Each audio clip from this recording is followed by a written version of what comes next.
La photo macabre de la tête du patron assassiné à Saint-Quentin-Fallavier a été diffusée par un policier.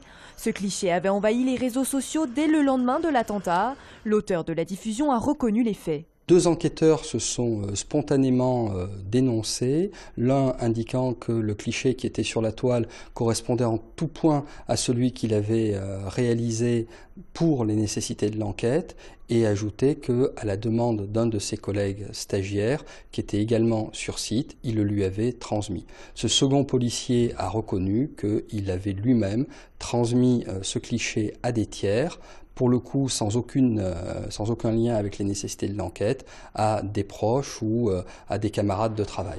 Ce policier officier stagiaire affiche 18 ans d'ancienneté dans la police. Il qualifie son geste de bêtise. À Lyon, cet acte fait réagir le syndicat de police Alliance. Tout d'abord, la première réaction va envers la famille, car c'est choquant de voir une diffusion d'une image telle que celle-ci. C'est un cas isolé, c'est vraiment un épiphénomène. Donc c'est quelque chose de rare et c'est vraiment quelque chose d'atroce pour la famille. Donc c'est quelque chose qui ne doit surtout pas se répéter.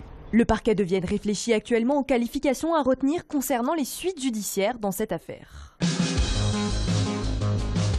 Et là, c'est vrai qu'avec l'effet canicule, les quantités, on peut compter 30% de plus sur nos ventes.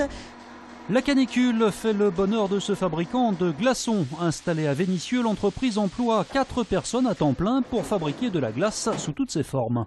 Alors, nous fabriquons de la glace à rafraîchir, des pains de glace, de la glace pilée et des glaçons apéritifs. Nous travaillons avec tout le monde. C'est-à-dire avec le particulier qui ferait une fête et qui aurait besoin de rafraîchir des bouteilles pour chez lui, des entreprises, des poissonniers. Je suis venu chercher de la glace parce que je vais à la piscine avec mes petits et puis donc voilà, on a une glacière, on a pris de la boisson et puis donc il manquait de quoi rafraîchir la boisson, quoi. J'ai un camion à pizza et on a besoin de glaçons pour se rafraîchir, pour rafraîchir nos clients. Et c'est pour ça que je viens chercher des glaçons ici. L'entreprise produit en moyenne 7 tonnes de glace par jour. Il est important que les donneurs continuent à se mobiliser pendant l'été. Même avec ces fortes chaleurs, on leur conseille de boire énormément d'eau avant le prélèvement. L'appel de l'établissement France a du sang. Depuis le début de l'été, on constate une baisse significative des dons. Pourtant, les besoins restent importants en cette période. Avec cette période de canicule, on assiste à une baisse très importante de la collecte de sang, que ce soit sur les sites fixes, mais également sur les collectes mobiles.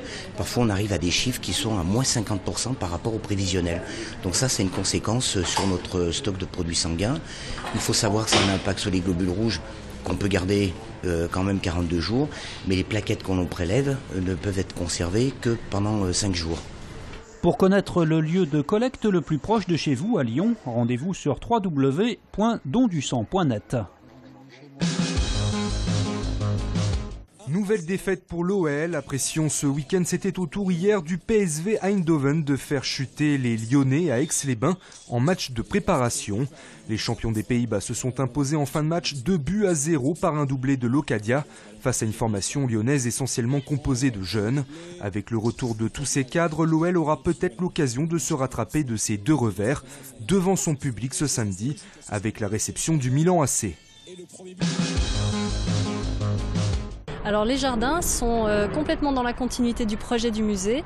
Ils sont donc au bout de ce confluent sur 24 000 m². Ils ont été dessinés par l'architecte, donc Wolfgang Prix qui a conçu le bâtiment. On peut désormais profiter d'un nouveau jardin à Lyon, celui qui entoure le musée des Confluences et dont l'aménagement vient de s'achever. L'objectif pour ces jardins, c'était déjà de redonner aux Lyonnais cet espace qu'ils voyaient de loin mais sans pouvoir y accéder. Donc là maintenant c'est un lieu un peu magique qu'on redonne aux Lyonnais. Ça permet aussi de faire comme une courroie de transmission entre le quartier Confluence et le quartier Gerland sous un mode doux. C'est-à-dire qu'en fait vous n'avez pas besoin de prendre votre voiture ni de croiser une voiture pour passer d'un quartier à l'autre. Il vous suffit de traverser le jardin. Donc ça fait vraiment très bien le lien entre ce cap là, cette terre qui va finir dans l'eau. Et le musée qui est quand même une espèce d'extraterrestre. Il y a encore quelques années, je crois que ça aurait été inimaginable. Moi, je trouve que c'est une continuité qui est quand même très réussie.